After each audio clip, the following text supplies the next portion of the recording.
rato. Y ya casi son 1:30, así que probablemente tengamos conectado, no sé si ya está en línea. Sí, vamos a un pisador, si te parece bien, y ya vamos con nuestro entrevistado. Bueno, si Entrevista exclusiva en si me lo Territorio decís. Inexplorado. Bien, estamos casi que somos como esa gaviota que toma aire y Pero mirá qué continúa. puntualidad. Puntualidad al extremo, ¿sí? Dicen que lo malo de ser puntual es que no hay nadie para comprobarlo, No, sí, sí, están del pero otro en lado. este caso no es así. Y nosotros tenemos del otro lado de la transmisión a Juan Augusto Rattenbach, ¿sí? Se lo presentamos a todos los que están ahí escuchándonos. Juan es abogado, ¿sí? Es egresado en la Universidad de Buenos Aires y también es magíster en Economía Aplicada por la Universidad de Torcuato Di Tella.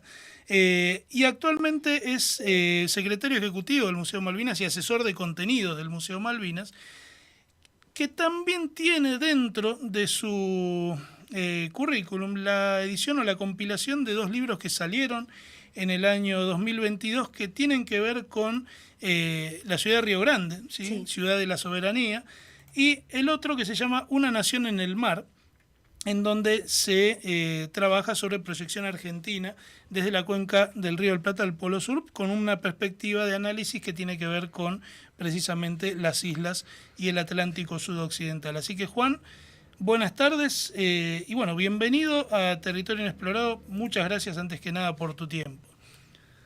¿Qué tal? ¿Cómo andan? Bueno, los saludo acá desde los márgenes del Río de la Plata, Ah, bien, como me gusta presentarme a mí. bien. Bien. Nosotros estamos acá cerca de los márgenes del río Limay. Claro. Estamos acá Claro. cerquita, a unos 1.200 kilómetros más o menos. Y Juan, nosotros teníamos más o menos, te queríamos preguntar un montón de cosas en realidad, porque tu desarrollo, tu labor en relación a lo que es las Islas Malvinas y sobre todo a lo que es la gesta de las islas, la gesta de la Antártida, nuestro reconocimiento como un país bicontinental. Te queremos preguntar muchas cosas, ¿sí? Pero como para arrancar, te queremos hacer una pregunta bastante puntual, que es ¿cómo se sintió hacer esa vigilia ahí en la ciudad de Río Grande, estar en vivo ahí en ese momento? Bien, bueno, para empezar, cuando hablamos de Río Grande, estamos hablando de Río Grande en la provincia de Tierra del Fuego, Antártida e Isla del Atlántico Sur. En mi caso personal fue mi cuarta vigilia en Río Grande. Una medida que va yendo, va, va preparando el cuero, ¿no? Para ese clima y para esa conmemoración de lo que fue la gesta de Malvinas del 1 al 2 de abril. Lo que nos propusimos este año, a diferencia de los anteriores, es poder invitar a colegas de otros medios de comunicación digitales, contemporáneos en términos generacionales. Estoy hablando de los chicos de Cabaret Voltaire, Tomás Trapé, Mauricio Vera, también con la producción.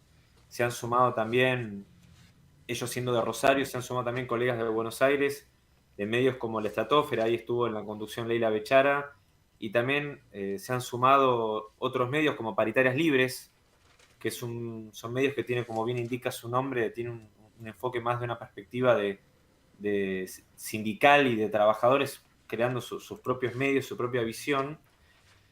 Y un poco lo que nos propusimos humildemente, que en realidad es una propuesta de 24 horas, digamos, el punto culmine quizás fue el 2 de abril, que es esta gesta de malvinización, ¿no? Identitaria, social, cultural. Y nosotros creemos que Malvinas tiene muchas puertas de entrada, muchísimas. La que personalmente recomiendo es de la perspectiva de las ciudades atlánticas, es decir, las que están en la Patagonia, pero del lado opuesto, si se quiere, a la cordillera, más en los márgenes del mar argentino, pero de toda esa constelación de ciudades atlánticas que fueron las protagonistas del conflicto Atlántico Sur, la de Río Grande, la perspectiva fueguina y riograndense en particular. Parece una obviedad, pero yo que estoy en los márgenes del Río de la Plata, si uno pregunta a un transeúnte, ¿no? De forma aleatoria, como una muestra, si conoce Río Grande, existe una probabilidad alta de que cuando uno le diga Río Grande a esa persona que viva en la ciudad de Buenos Aires, piense en Río Grande do Sul en Brasil, que lo tiene a menos de 1.000 kilómetros, que Río Grande en Tierra del Fuego, ¿no? Entonces, el objetivo obviamente era malvinizar y profundizar esta malvinización del continente norte, pero desde una perspectiva fueguina y riograndense. Y la verdad que fue una vigilia muy emotiva, con mucho frío, mucho viento, por supuesto, acompañando a los veteranos, y fue una muy linda experiencia. Bien, y vos ahí mencionás varias cosas que son interesantes. Hay una que me gustaría destacar porque vos hablás de ciudades atlánticas y vos hablás del continente norte. Y en uno de los escritos que vos desarrollás sobre la temática, vos hacés referencia a que nosotros, es como que históricamente estuvimos dominados por un imaginario de ser el granero del mundo y por ende entendido nuestro territorio como un territorio como una civilización de tierra, por decirlo de alguna forma, y que es como que de alguna manera siempre se marginó nuestra posición marítima, la cual no deja de ser algo importante. Sí, ahí me permití una licencia literaria de hablar de un paradigma bovinocentrista. Nada, no sé Sí, si no sé si me Sí, sí, inspiró sí. Spinetta o qué estaba escuchando Spinetta cuando escribí, pero digamos, pero sí, efectivamente, si nosotros pensamos incluso en la dieta de Gran Bretaña, de Japón, de Asia, el factor marítimo es fundamental. Y cuando hablamos de un paradigma histórico bovinocentrista, es poner a los toros y las vacas como el animal principal de nuestra historia, concentrado a su vez en la zona núcleo de la pampa húmeda. Y como mucho, le compartimos el panteón con el trigo. Hoy sería la soja. Yo creo que el paradigma que nos propone el mapa bicontinental no solo supone poner a Tierra del Fuego en el centro geográfico de nuestro país. Si nosotros doblamos a la mitad un mapa bicontinental, la línea es claramente muy notoria de cómo se divide y Tierra del Fuego queda en el centro geográfico en un eje norte-sur, sino que a su vez si hacemos un punto, si se quiere, equidistante en un eje este-oeste, es decir, desde la sándwich del sur hacia la cordillera de los Andes, vamos a ver que el centro geográfico del país es el mar argentino, ni más ni menos. claro. Claro. Y acá es donde la geografía y la historia comienzan a converger en un paradigma filosófico de nosotros como argentinos del año 2025 y de cara a cómo nos vamos a proyectar en el siglo XXI. Por eso, en ambas, si se quiere, publicaciones, tanto Una Nación en el Mar como Hacia la Soberanía, hay una metodología de análisis propuesta que es bicontinental en lo espacial y bicentenaria en lo temporal. Claro. Creo yo que de alguna manera estamos inaugurando un paradigma filosófico y hasta metodológico de cuál va a ser nuestra metodología de análisis interna, nuestra como nación, y en función de eso, cómo nos va a servir esta metodología para estudiar y analizar lo que está pasando en el mundo, sea política internacional, economía, incluso también cuestiones vinculadas con el ambiente, ¿no? Hubo Claro. incendios en la Patagonia hasta hace ¿cuánto? 3 semanas, un mes.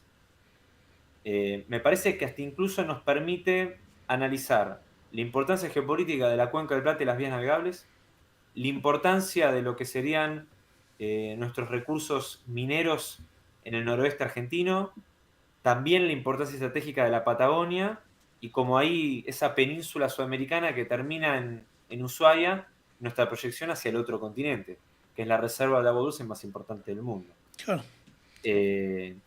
Y eso, repito, no solamente nos supone un desafío espacial, sino también temporal. Porque si me permitís un pequeño paréntesis, muchos me han preguntado, habiendo leído mi capítulo de Ciudad de la Soberanía, ¿de dónde saqué lo que saqué? ¿No? ¿Cómo fue que yo pude escribir lo que escribí? Y yo no me siento ningún genio, ni mucho menos. Básicamente lo que hice es agarrar la biblioteca que tengo en mi casa, y yo lo tengo separado en 3 estantes. Un estante de la Cuenca del Plata, otro del Atlántico Sur y otro de la Antártida. La mayoría de los libros son del siglo XX. Lo que hice fue agarrar esos 3 estantes y hacer que dialoguen entre sí. Claro. Estaba todo escrito, pero los libros que hablaban de la Cuenca del Plata no hablaban de Malvinas, los que hablaban de Malvinas no hablaban ni de la Cuenca del Plata ni de la Antártida, y los que hablaban de la Antártida no hablaban de Malvinas y la Cuenca del Plata, y así sucesivamente. Lo que hice fue hacer que estos 3 estantes de mi biblioteca pudieran dialogar entre sí, se pudieran, ahora voy a hablar un término medio esotérico y contemporáneo, constelar, si se Claro. quiere, ¿no? Y creo yo que también a su vez es una respuesta del último eslabón, que para mí es el que estamos dejando atrás, que es la visión de la geografía y de la historiografía argentina, que nacieron como consecuencia de la desmalvinización y la posguerra de Malvinas. Claro. Sí, porque de hecho vos también en los escritos haces referencia a este ida y vuelta entre malvinización, desmalvinización, una suerte de obliteración de todo lo que fue ese salto polar que tuvo nuestro país a mediados del siglo pasado. Eh, y a ese punto, a ese respecto, yo te quería preguntar, porque nosotros estamos viendo hoy por hoy eh, que nos estamos atravesando hoy 2 procesos casi en simultáneo que son opuestos en relación a quiénes son los interlocutores y que tiene que ver con, por un lado, lo que vos mencionás sobre malvinización, cómo estamos volviendo a incorporar esta identidad, este conocimiento, este sentir de un país bicontinental, pero al mismo tiempo estamos viendo cómo de alguna forma tenés el otro actor principal, que es el Reino Unido, que está serruchando ahí mediante dinámicas de poder blando esta misma idea. O sea, tenés el enfoque malvinizador y por el otro lado te están planteando ideas que apuntan a como a presentar al Reino Unido como el bueno o a las islas como naturalmente pobladas por descendientes de los ingleses, ¿no? ¿Y cómo ves eso o cómo se podría analizar brevemente esa oposición o qué opinás al respecto? Bien, ahí me parece fundamental tomar en cuenta que no conozco ningún libro de historia que cuestione la territorialidad argentina y por ende la soberanía argentina en el sentido amplio del término hasta después de la Guerra de Malvinas. Y esto me parece que es importante. Incluso las fuentes, no cuentan como libro de historia, pero las fuentes previas a la batalla de Caseros, sean la política exterior en tiempos de Rosas o los testimonios y los libros escritos por los unitarios opuestos a Rosas, nadie discute la soberanía. Relativizar la territorialidad de la soberanía argentina, repito, es un fenómeno reciente de la posguerra de Malvinas. De la mano de esa relativización en términos historiográficos es donde va también de la mano de la relativización de la geografía argentina y los detractores del mapa bicontinental. Voy a citar 2 ejemplos concretos que lamentablemente los tengo que nombrar con nombre y apellido para ser pedagógico, no porque tengo una hazaña personal, No, es sino que para ser corresponde. bien didáctico. Sí. Bien, Y bien. esto es información pública, quiero aclarar. Salió una nota de La Nación en el año 2015, que estuve reflotando el otro día, criticando el mapa bicontinental. Los especialistas citados por parte de la nota de La Nación para criticar el mapa bicontinental eran 2. Uno, Carlos Reborati, y la otra, Hilda Sábato. Carlos Reborati, investigador del CONICET de Geografía, marido de Hilda Sábato, historiadora, investigadora del CONICET. Digo, antes de 1982 no se iba a encontrar ningún investigador, docente universitario o escritor que relativice ni la geografía ni la historia en cuanto a la soberanía. Después todos los demás temas generaban debates apasionados y contrapuestos, ¿no? Pero es un fenómeno reciente, se da con la desmalvinización y lamentablemente vos hablabas del poder blando. Tenemos la embajada británica o el poder británico que es duro en Malvinas cuando hace, por ejemplo, ejercicios militares en nuestro territorio. Claro. Eso es poder duro explícito, como también las licitaciones ilegales de pesca y hidrocarburos. Y después el poder blando, que es el poder por el cual, mediante la educación, la cultura y también las redes sociales y la comunicación, se busca interpelar a la subjetividad para que nosotros, sin disparar ni un solo tiro, adhiriéramos casi de forma voluntaria al paradigma británico colonial sobre nuestro territorio, sobre nuestras islas y nuestro mar. Y lamentablemente tenemos, todo esto tiene una pata local, que bajo la apariencia de prestigio científico, ¿no? Porque todo esto está respaldado con el sello del CONICET, porque cualquier investigador becario tiene derecho a utilizar el sello del CONICET como una especie de estandarte. La pregunta, ¿para qué vamos a usar el CONICET? ¿Para salvar vidas como cuando fue la pandemia, por ejemplo, y armar los barbijos? ¿O vamos a utilizar el sello del CONICET para reproducir lo que los británicos quieren que reproduzcamos ideológicamente en nuestro territorio, ¿no? Y en un sentido va de la mano. Relativizar nuestra soberanía territorial criticando el mapa bicontinental bajo la falsa suposición de que Argentina no tiene derecho a soberanía en Antártida, lo cual como abogado tengo la obligación de decir, no es verdad, no es verdad. Con respeto a los profesores de geografía, si quieren hacer alguna consulta de derecho internacional, consulte a su abogado o a su abogada de confianza. Argentina no jamás renunció a sus derechos, a nuestros derechos de soberanía en la Antártida, al punto tal que el Tratado Antártico, que de paso aclaro, no vence, no tiene fecha de vencimiento, en su artículo cuarto están preservados nuestros derechos de soberanía, Sí. gracias al Tratado Antártico. Y en términos historiográficos, lo que se ha generado en el último tiempo es, y está vinculado con la cartografía, la idea de hacer representaciones históricas de la Argentina con mapas que injustamente terminan en el río Salado. Claro. ¿Y qué pasa al sur del río Salado? Bueno, Terra Australis Incógnita, ¿no? Territorio inexplorado, como se llama acá Exactamente, sí. el programa. Y ahí es donde converge, por un lado, Chile con Gran Bretaña. Es una especie de movimiento de pinzas. El sistema educativo chileno, sobre todo a partir de tiempos de Pinochet, han generado un sistema educativo que trata de promover la falsa idea de que la Patagonia era chilena y que Argentina, en tiempos de Roca, en un acto de mala fe, ocupó territorio que le pertenecía a Chile. Nota al pie. Si ustedes hablan con un diplomático de carrera chileno o un especialista en Derecho Internacional Público de Chile, jamás van a decir que esta tesis cartográfica o geográfica es cierta. En el mientras tanto, si pasa, pasa. Claro. ¿Cuál es la tesis británica? Que la Patagonia no era de Chile, pero sí era como un país independiente.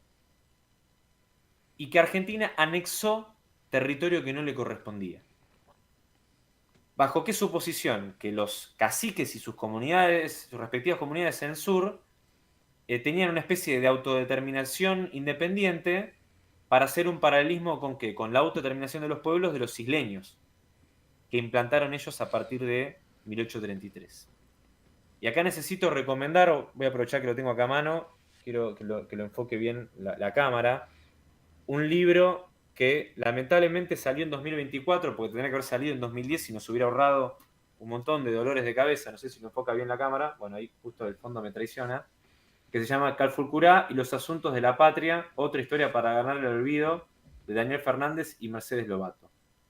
Ambos fueron funcionarios del INAI, el Instituto Nacional de Asuntos Indígenas. Este libro da por tierra esa errada visión geohistórica de que Argentina terminaba en el río Salado y que existió un modelo de integración territorial federal que empieza con Dorrego y se consuma con Rosas, que era la integración territorial con los caciques y las comunidades, que juraron lealtad a la soberanía argentina, que la reconocieron, y no solo eso, sino que fueron eslabones fundamentales en la defensa de la soberanía cuando Francia invadió el Río de la Plata en 1838, cuando Brasil quiso desembarcar en Carmen de Patagones en 1827 y también cuando fue la invasión anglo-francesa. Entonces me parece que de alguna manera estamos generando un cambio de paradigma que me parece fundamental, que involucra la espacialidad y también nuestra visión temporal. Acá, mira, justo Juan, Gerardo, que lo tenemos en la audiencia, nos pregunta si es verdad que España, porque justo que como que quedó el puente ahí abierto, ¿es verdad que España le dio un documento a la Argentina reconociendo su soberanía sobre las islas y que Bernardino Rivadavia ocultó? Pregunta. Yo cuando hablabas de cuestiones legales me acordaba del famoso Luti Possidetti Iuris, Sí. pero esto que pregunta Gerardo, ¿Hay algo sobre Aprovecho, eso o no? aprovecho para explicar brevemente lo que es el Uti Posidetis Iuris y cuál es el verdadero mapa antecedente al de la Argentina. Es el del Virreinato del Río de la Plata, que nace en 1776, pero sus fronteras territoriales se consuman en una cédula real de 1782, que es el punto de partida, el año base territorial argentino de 1810. Ahora, mientras que estos historiadores buscan relativizar nuestra soberanía, si nosotros hacemos una historia de la política exterior argentina y del derecho internacional argentino, no había dudas de que el antecedente territorial era el antiguo virreinato, que es el uti possidetis iuris. Poseerás lo que has poseído. Estas nuevas fronteras terrestres van a ser las nuevas fronteras y el punto de partida de la nueva nación independizada el 9 de julio de 1816. En relación ahí a lo que mencionaba en el chat, no me consta. Lo que sí puedo decir de España es que España reconoció de forma muy tardía la independencia argentina, creo que para 1853. Pero lo interesante del reconocimiento español nuestro es que, si bien la independencia es de 1816, España hizo un reconocimiento retroactivo a 1810. Claro. Fundamental esto. Es decir, no quedan dudas de era la soberanía territorial argentina, por qué las Malvinas son argentinas, por qué la Patagonia Austral es argentina y por qué, tomando en cuenta hechos que vinieron después, en algún momento la totalidad de la cuenca del Plata y las vías navegables formaban parte de una misma unidad territorial que, si bien era Argentina, hoy es Argentina, Uruguay, Bolivia y Paraguay, y también parte de Brasil, lo que eran las Misiones Orientales. Claro, y ahí cuando vos hablás de estas teorías eh, o estas cartografías chilenas, británicas y teorías que tratan de deslegitimar nuestra soberanía, a mí lo primero que también me vino a la mente es este intento de secesión que fue el reino de la Araucanía y la Patagonia a mediados del siglo XIX, llevado a cabo por Francia, que incluso hasta el día de hoy tienen su casa real en territorio francés, o sea, fantasía, ¿no? Pero que fue también un intento de unir a los pueblos originarios en contra precisamente del Estado argentino. Y vinculado con esto, no con el reino de la Araucanía, sino con lo que veníamos hablando, vos en el libro también haces una recopilación y un desarrollo de todo lo que tiene que ver con los mapas antiguos, precisamente, o sea, el registro cartográfico de las islas elaborado por argentinos. Y esto, sinceramente, esto muchas veces no se muestra. ¿Sí? Es como que es también Bueno, una cara oculta. ahí te sumo dos cosas. Y tiene que ver con las redes sociales, y aprovechando que esto, si bien es una radio, no deja de ser un medio digital que se está transmitiendo por YouTube. Lo importante un concepto que salió, digamos, ¿no?, en estas jornadas, la idea de soberanía cognitiva. El ciberespacio es también un espacio geopolítico que está en disputa. Y las redes sociales son un teatro de operaciones, y cada uno individualmente, sea en YouTube, en TikTok, en Twitter o en Instagram, estamos construyendo esa soberanía de sentido argentino y que está vinculado con Malvinas y el Atlántico Sur. En relación a los mapas históricos, acá quiero mencionar algo y ser muy claro con este tema. Muchos de los historiadores o profesores de geografía, que son una minoría, claro, pero lamentablemente son los que después generan conocimiento y son parte de los geógrafos e historiadores citados en las currículas de grado de Sí. las universidades y los profesorados. Son una minoría, pero lamentablemente tienen mucha repercusión lo que dicen. Utilizan a veces de forma engañosa mapas previos a 1880, hechos por cartógrafos ingleses, y los toman como válidos. Y que son mapas que fueron dibujados por exploradores, muchos de ellos con intereses coloniales británicos, porque eran, por ejemplo, vamos con el caso de Darwin. Darwin era un naturalista de la Royal Society. La Royal Society es el CONICET Claro. británico. Sí, sí, El buque Beagle.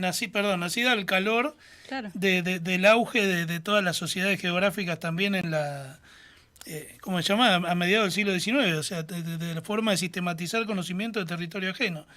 Exactamente, no es que Darwin era un monotributista, ¿no? Un emprendedor que dijo, voy a sacrificarme, voy a hacer ciencia para la humanidad. O sea, era un científico del Imperio Británico y que gracias a la logística militar británica, el Beagle y Fitzroy, es que logró Darwin hacer sus investigaciones científicas. Acá la cuestión militar y científica van de la mano. Y muchos de estos autores de geografía, mencioné el caso de Reborati, pero hay otros, toman como válido mapas hechos por exploradores ingleses que tenían por objetivo hacer relevos hidrográficos y territoriales de nuestro país para ocupar más territorios post-ocupación de Malvinas. Y no tienen ninguna validez jurídica esos mapas. Y los que sí tienen validez jurídica son los mapas que publica el Estado argentino a partir de la década del 80 del siglo XIX, cuando se crea el antecedente del Instituto Geográfico Militar, hoy Instituto Geográfico Nacional. Y en relación a lo que vos mencionabas, lo del reino de la Araucanía, por eso es muy importante el libro que les mencioné recién de Fernández y Lobato, de Calfucurá, que lo que pasa con Roca en 1879 y 1880 es una continuación de la metodología que había iniciado Martín Rodríguez, Bernardino Rivadavia y Federico Rauch, que es una integración de la Patagonia de territorio pero sin pueblo. Claro. ¿No? En el contexto del empréstito de la Baring Brothers, en el contexto de que las estancias y la tierra eran la garantía del empréstito y de la deuda externa. Eran el rigi de la época, para llamarlo de alguna manera. Claro. Y entonces, ese paradigma que nace con Rivadavia, se consuma con Roca, por decirlo de alguna manera, parte de la suposición de la negación de argentinidad de los caciques del sur. Y esa negación lo que esconde es, por un lado, que cuando nace la revolución en 1810, se genera una grieta entre los caciques. La grieta era, o estamos con Fernando VII y el esquema realista y el statu quo y nos subordinamos a la Junta de Cádiz o a la Junta de Sevilla, o estamos con los patriotas, con San Martín y O'Higgins. Esa era la grieta. Nunca estuvo en juego la idea de armar un país independiente en la Patagonia. Claro. Al punto tal que San Martín hace 3 parlamentos previo al cruce de los Andes, con justamente los pehuenches, y hubo caciques como los Pincheira, que hasta fines de la década de 1820 seguían teniendo como estandarte la bandera de España. Pero digo esto, en relación a lo del reino de la Araucanía, siempre los caciques tomaron partido. Entre realistas y patriotas, triunfaron los patriotas, y luego a partir de 1820 los caciques tomaron partidos entre unitarios y federales. Claro. Eran sujetos protagónicos de la guerra civil. No eran ajenos a todos esos procesos. Por citar ejemplos, Catriel, Cachul, Santiago Yanquelén, Calfucurá, luego Pincén, Mariano Rosas. Es decir, no eran un país independiente, eran federales y que triunfaron frente a los unitarios, que también tenían sus caciques aliados, y que ese intento de proclamar un reino de la Araucanía era un delirio autoproclamado a lo Guaidó, ¿no? De un francés aventurero que llegó a la Patagonia y dijo, me autopercibo rey, pero que no tuvo ningún asidero en la realidad. Entonces me parece que es importante retomar estos trabajos y estas investigaciones recientes, porque incluso nos van a facilitar el debate al interior de la Patagonia Austral. Como por ejemplo el debate que suscitó la cuestión del monumento de Osvaldo Bayer en Santa Cruz en la Ruta 3. O se están incendiando la Patagonia. ¿Quiénes son los responsables? ¿No? Y se arma un debate apasionado en redes sociales de buscar un responsable de los incendios de la Patagonia. Bueno, sin resolver esas incógnitas, se toma con mucha liviandad la cuestión identitaria de la Patagonia. Y me parece que estos libros y estas publicaciones están vinculados con nuestra soberanía y con nuestra historia nacional. Me parece que es importante difundirlos. La verdad que muy claro, Juan, todo lo que vos estás exponiendo. Yo quería hacerte una pregunta más, que creo que por ahí ya está contestada de antemano, pero ¿cuál es la importancia? Este programa, la mayor parte de los que lo están viendo son profes de ciencias sociales, en tanto geografía, historia. de trabajar la enseñanza de la conformación del Estado argentino con el mapa bicontinental. ¿Vos cómo ves eso? ¿Cuál es esta centralidad de trabajar ese mapa como cartografía oficial para las aulas, básicamente? Bueno, básicamente cuando hablamos de la conformación del Estado Nacional, es importante separar, en términos terminológicos, Estado Nacional con Nación Argentina. Porque hay una trampa. Cuando estos historiadores dicen que la nación argentina nace en 1880, coinciden con los historiadores británicos que dicen, sí, Argentina nació en 1880, todo lo que pasó antes de 1880 no era Argentina, por lo tanto, cuando los británicos ocuparon Malvinas en 1833, Argentina no existía, por lo tanto no puede reclamar la soberanía de Malvinas. Bueno, esto es un error porque se confunde nación con Estado Nacional. ¿Qué es Estado Nacional? El Estado Nacional es una jurisdicción que se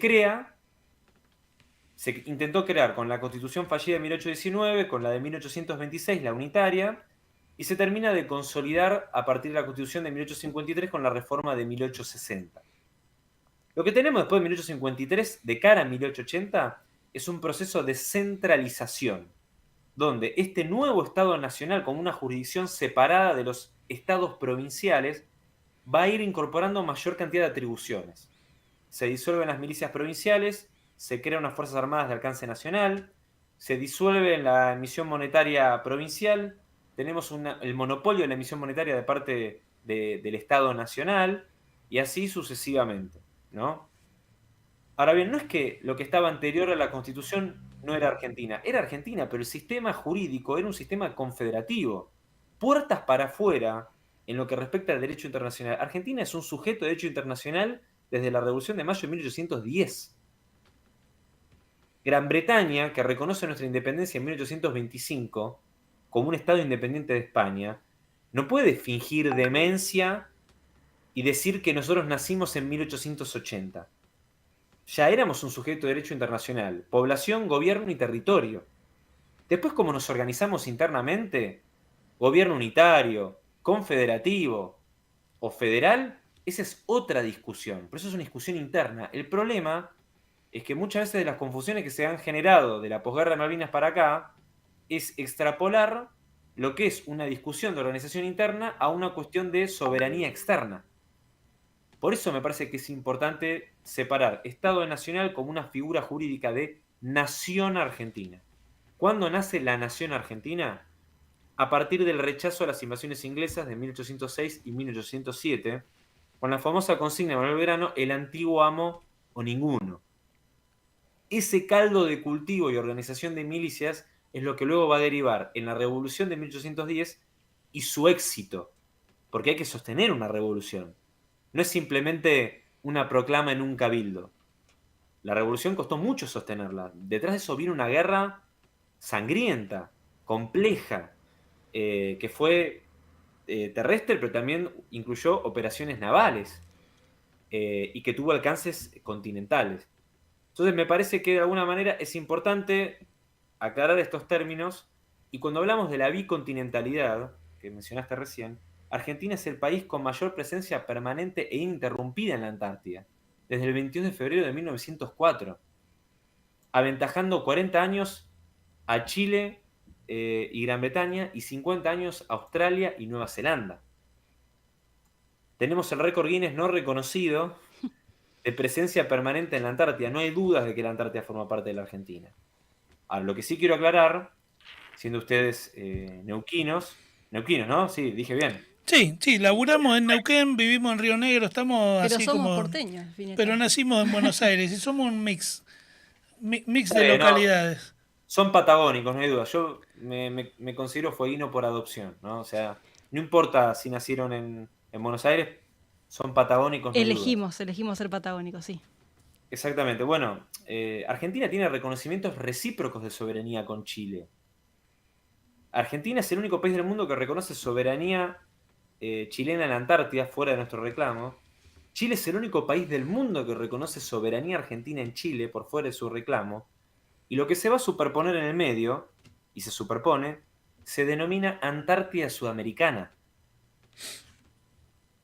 Digo, y me parece que Argentina y Chile son naturalmente aliados polares, y este hecho en la Antártida de 1947, que está vigente hasta el día de hoy, nos tiene que servir también de cara a pensar cuál va a ser nuestro vínculo con Chile a futuro.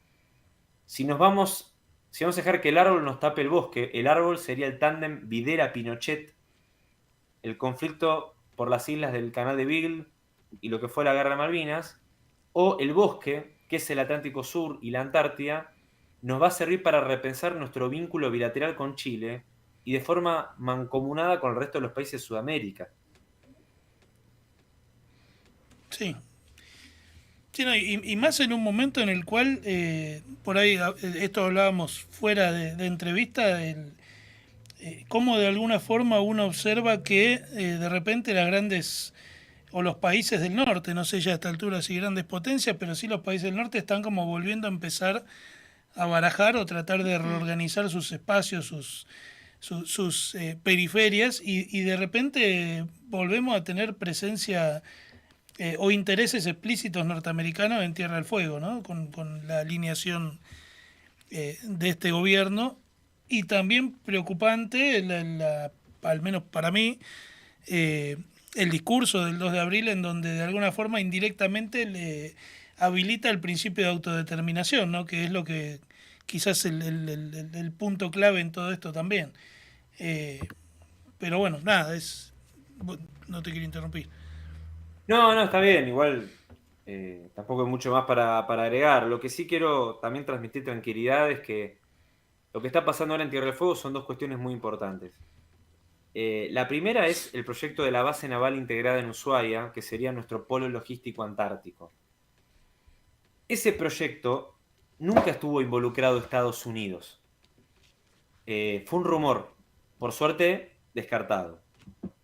Ese proyecto se financiaba, lo iba a construir Tandanor en un proyecto con el Ministerio de Defensa, y se iba a financiar con el FONDEF, el Fondo Nacional para la Defensa.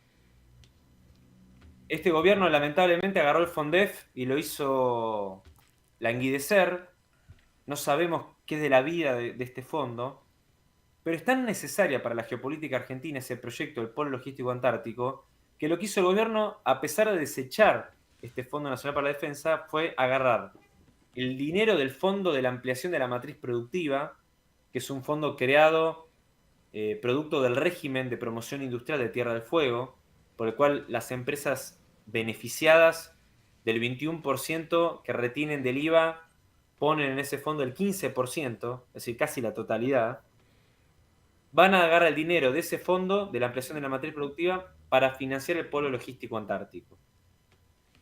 ¿Qué quiero decir con esto? Que hoy, por cada producto industrial que se compra hecho en Tierra del Fuego, sea un teléfono celular, un aire acondicionado, un monitor o algún componente vinculado con la demanda de insumos electrónicos para la industria automotriz del continente norte, sea en Buenos Aires, en Santa Fe y en Córdoba, todo ese dinero va a ir a parar al polo logístico antártico en Ushuaia. Si ya no hay dudas que el régimen de promoción industrial de Tierra del Fuego está linealmente vinculado con la soberanía argentina en la Antártida. Digo esto también para aquellos que son detractores del régimen de promoción industrial y que hablan tan sueltos de cuerpo de la economía fueguina. Es importante mencionar estos cambios de último momento porque hay que sostener el régimen económico de Tierra del Fuego porque hace nuestra soberanía, no solo en la isla grande de Tierra del Fuego, sino también en nuestra proyección, tanto en el Atlántico Sur como en la Antártida. Bien, bueno, queda claro. La verdad que sí. Bueno, Juan, la verdad que primero que nada vuelvo a agradecerte por el tiempo. La verdad que ha sido una entrevista muy, muy interesante y muy clara. Son temáticas que es necesario trabajar hoy por hoy. Así que nada, de mi parte agradecerte nuevamente y bueno, ojalá podamos tener en algún momento otra posibilidad de retomar la charla. Dale, estaría buenísimo y bueno, Si algún día ustedes están por Buenos Aires, las puertas del Museo Malvinas están más que abiertas. Si algún día me voy en dirección a la cordillera de los Andes, nos encontraremos ahí, no sé si en la vega del río Limay, pero bueno, en algún lugar ahí de la Patagonia más distante de la cordillera. Y bueno, ya les agradezco por la invitación y también contribuir en esta defensa de la soberanía cognitiva en las redes sociales y en los medios digitales. Así que nos estaremos encontrando en esta gesta por la soberanía del Atlántico Sur y de la Antártida. Bueno, muchas muchas gracias. gracias, Juan. Y a mí me quedan un montón de preguntas, así que para la próxima, para la próxima estamos. Dale, nunca van a faltar oportunidades, así que nos estaremos encontrando. Bueno, muchas gracias. Muchas gracias, Juan. Hasta luego. Hasta luego. Bien, ahí estábamos escuchando la entrevista con Juan Augusto Rattenbach, que es abogado y también es asesor de contenidos del Museo Malvinas, que estábamos hablando sobre